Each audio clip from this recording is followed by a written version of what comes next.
네, 안녕하세요. 성장한 생금이 송경입니다. 오늘 MF케어 프리미엄 독서 준수 대표님과 하는 수업이 끝이 났고요. 오늘의 책은 심리 조작의 비밀, 오카다 다카시 지음의 심리 조작의 비밀이라는 책을 가지고 오늘 PD님들과 인사이트를 나누는데요. 저는 이 책을 읽으면서 좀 무섭기도 하고 안타깝기도 하고 좀 눈물이 나려고 했어요. 왜냐하면 사람들이 어떤 그렇게 이 책의 주된 내용이 되게 의존성이 강한 사람들, 그리고 되게 수동적이고 또 가스라이팅을 잘 당할 것 같은 사람들이 어떻게 이 심리 조작으로 이 사람들을 세뇌시켜서 그 사람들이 그럴 수밖에 없기까지의 그런 단계별로 어떻게 사람을 조작을 하는지 그런 과정들이 나와요. 그렇다 보니까 제가 읽으면서 느꼈던 건 지금 2025년도에도 우리 그런 뭐 뉴스에도 간혹가다 나오는데 그런 현대판 노예도 있잖아요. 현대판 노예, 그리고 또 계부가 이제 그 어린 아이를 이제 결국엔 이제 가스라이팅까지 시켜서 죽음을 당하게 하고, 그리고 요즘 또 문제인 우리 아이들의 학폭도 결국엔 그 아이의 정신적, 육체적 이런 것들을 가스라이팅해서 영혼을 파괴시키는 그런 거잖아요. 그래서 결국에는 되게 영혼까지 탈탈 털리고 무기력해지고, 그렇게 만드는 그 과정에 대한 그 심리 조작에 대한 그런 단계를 이 책에서 다뤘어요. 그래서 조금 무겁기도 했거든요. 그러면서 저는 생각난 게, 우리 주변에 앞서서도 그런 예를 들었잖아요. 그런 학폭이라든지 현대판 노예라든지 그런 어린 아이들의 사망, 그리고 심지어 뭐 우리 일상생활에서도 있어요. 그런 뭐 다단계에 들어가도 사람의 어떤 이렇게 뇌를 혼란을 시키잖아요.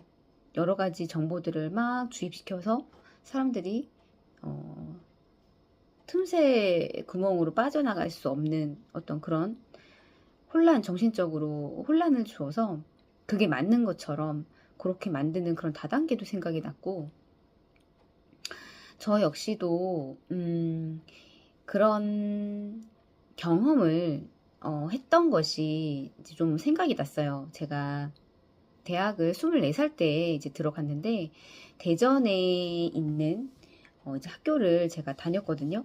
근데 그 대전은 저랑 아무런 연고가 없는 외딴 곳이었어요. 근데 저는 물론 수원에 있는 대학교도 다닐 수가 있는 상황이었는데, 저는 이제 회사를 수원에서 다녔기 때문에 저는 이제 좀 익숙하지 않은 대전으로 선택을 해서 3년간 이제 아무런 연고가 없는 곳에 가서 이제 혼자 학교 생활을 하면서 자취를 하면서 살았어요. 그러다가 여름방학 때 제가 이제 아르바이트를 이제 삼계탕 집에서 서빙을 이제 했었거든요. 그때 이제 아르바이트를 하러 가려고 이제 횡단보도에 기다리고 있는데, 어떤 이제 거기는 되게 도를 아십니까? 사람들이 굉장히 많이 돌아다녔어요. 근데 그 사람들 눈에 저는 아주 좋은 먹잇감처럼 보였던 거예요.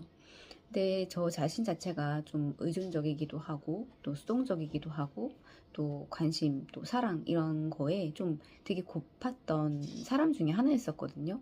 근데 그런 사람들이 이제 저 같은 사람들한테 다가올 때는 굉장한 연민과, 그리고 모든 것을 포용해 줄 수 있는 것처럼, 그리고 사람의 감정을 살살살살 되게 잘 건드려서 다룰 줄 아는 사람들이에요.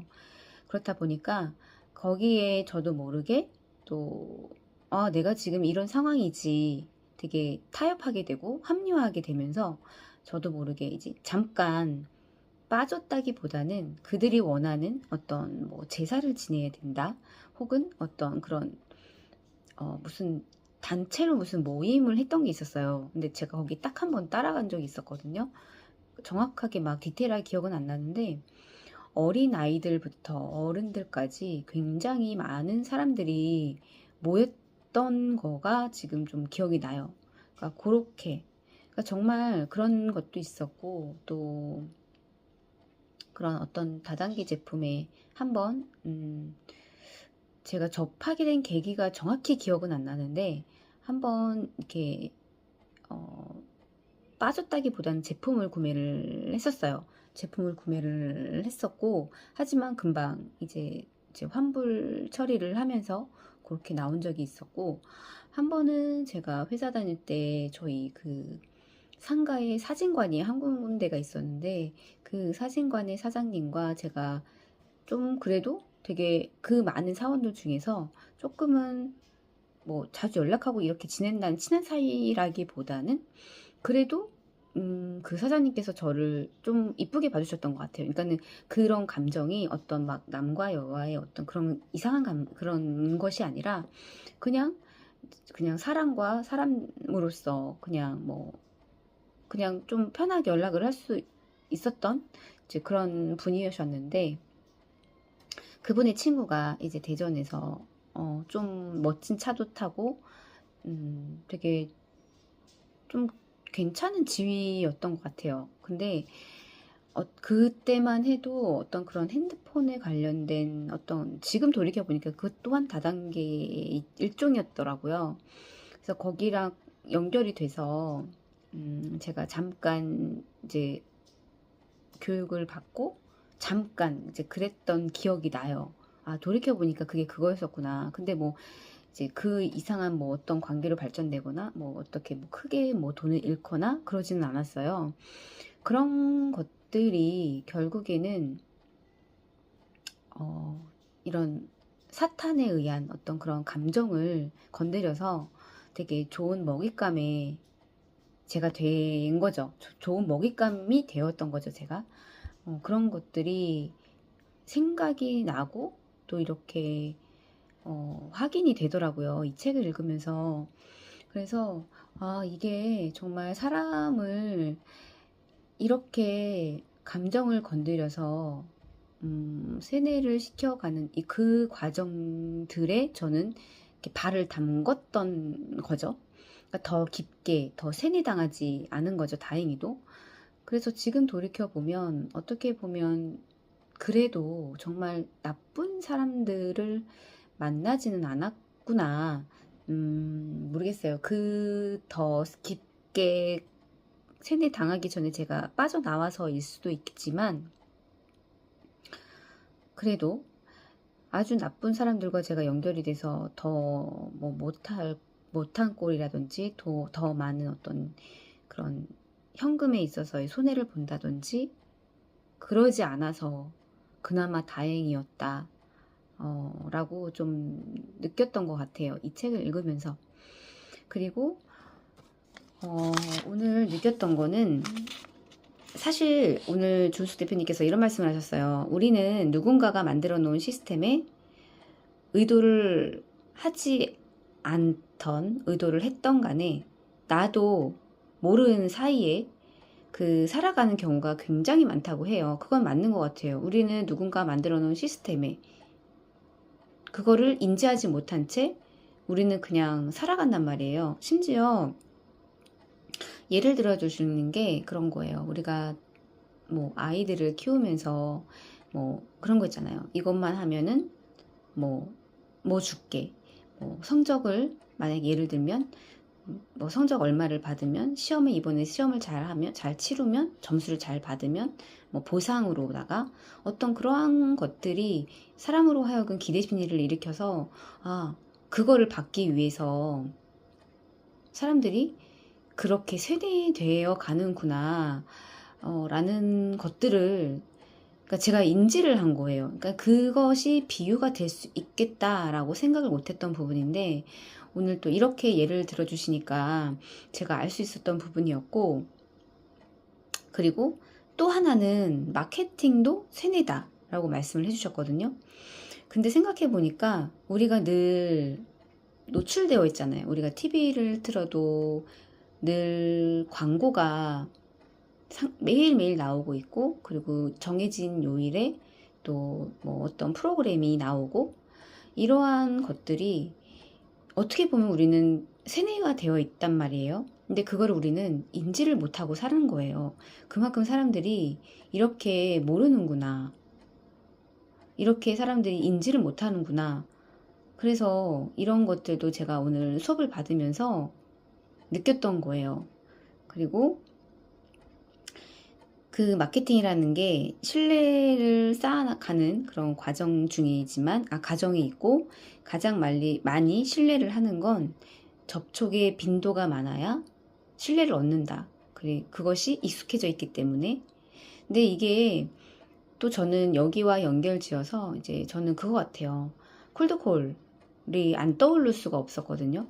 사실 콜드콜로 이제 미팅을 뭐 한두 번만 하는 게 아니라 이제 몇 번씩 재방문을 해서 그분들과 이제 소통을 하고, 혹은 뭐 이제 고객님이 계시면 인사라도 하고 온단 말이에요. 이제 그러한 빈도수가 많은 접촉들이 결국에는 저를 익숙하게 만들고, 또 저란 사람을 신뢰하게 만들고, 그리고 결국에는 저란 사람을 마케팅하는 과정이거든요. 그래서 이런 것들이 사람을 정말 가랑비 옷 젖듯이 스물스물 이렇게 세뇌를 시켜가는 과정이구나 라는 거를, 사실 또 이걸 오늘 MFK 수업이 아니었더라면 내가 과연 이거를 인지를 했을까? 라고 또 질문을 하게 되는 거예요. 그러면은 아마 잘 몰랐을 거예요. 아마 여러분들도 모르고 사셨을 거예요. 이런 것들이 사람을 세뇌시키고 있구나. 우리 일상생활에서, 그리고 우리가 사람을 대하면서, 그리고 우리가 회사, 나도 모르게 내가 어떻게 보면 하루의 루틴 같은 것도 마찬가지죠. 그렇게 따지면 그런 것들이 알게 모르게 우리는 이 세뇌 속에서 우리는 살고 있고, 그런 또 이런 광고라든지 마케팅이라든지 어떤 이런 또 유튜브 이런 컨텐츠에 또 속아 넘어가는, 그러니까 정말 그러한 것들이 다 쇠뇌와 연결되어 있는 부분이구나 라는 걸 오늘 저는 느꼈습니다. 그리고 또 배웠고, 그거를 인지를 또 하는 또 수업 시간이었어요. 그리고 저는 사실 앞전에도 말씀을 드렸지만 굉장히 수동적이고 의존적이고 또 관심과 사랑에 되게 취약한 사람이에요. 그렇다 보니까 그런 사람들의 굉장한 좋은 먹잇감이었을 거예요. 그러니까 어떻게 보면은 사탄이 이렇게 정말 이렇게 흔들 수 있는 되게 좋은 장난감이었을 거예요. 근데 저는 제가 이런 교육을 받는 것도 그러니까 인생을 변하고 싶어서, 잘 살고 싶어서 제가 이 교육을 또 저 자신한테 또 투자를 하고 있는 거거든요. 결국에는 되게 단단한 사람이 되는 거예요. 왜냐하면 지금까지 제가 살아왔던 그런 의사결정으로 인해서 저의 현재가 이렇게 살고 있는 거잖아요. 이렇게밖에, 아니지. 지금은 저의 생각하는 범위가 좀 점점 더 옛날에 비해서 많이 확장이 됐고, 인지 능력도 조금 더 높아졌고, 여러 가지 면에서 저는 성장을 하고 있는데, 제가 교육을 받지 않았더라면, 그 교육을 받기 전에 상태였더라면 저는 또 똑같은 실수, 똑같은 선택, 그러니까 쉬운 선택, 잘못된 의사결정, 이런 걸로 늘 같은 실수 반복 이렇게 살고 있었을 거예요. 그러면서 나는 왜 이러지? 나는 왜 맨날 똑같은 이런 실수를 하지? 아마 거기에서 도돌이표처럼 돌고 돌았을 거예요. 왜냐하면 이것들을 누군가가 얘기를 해주는 사람이 제 주변에는 없었거든요. 근데 저는 이런 것들을 다 제거해주고 다 이런 것들을 명확하게 해주시는 분이 옆에 계시기 때문에 저는 정말 운이 좋은 사람이다 라는 걸 저는 느끼고 있어요. 그래서 결론은 저는 단단한 사람이 되기 위해서, 덜 틀리는 선택을 하기 위해서 배움에 지금 이렇게 투자를 하고 있습니다. 그리고 저의 옛날의 정체성이 아닌 더 나은 정체성을 가진 사람으로 변모하기 위해서 저는 또 새로운 경험을 하고자 또 이렇게 애를 쓰고 있습니다. 네, 이번 영상은 여기까지 남기도록 하겠습니다. 감사합니다.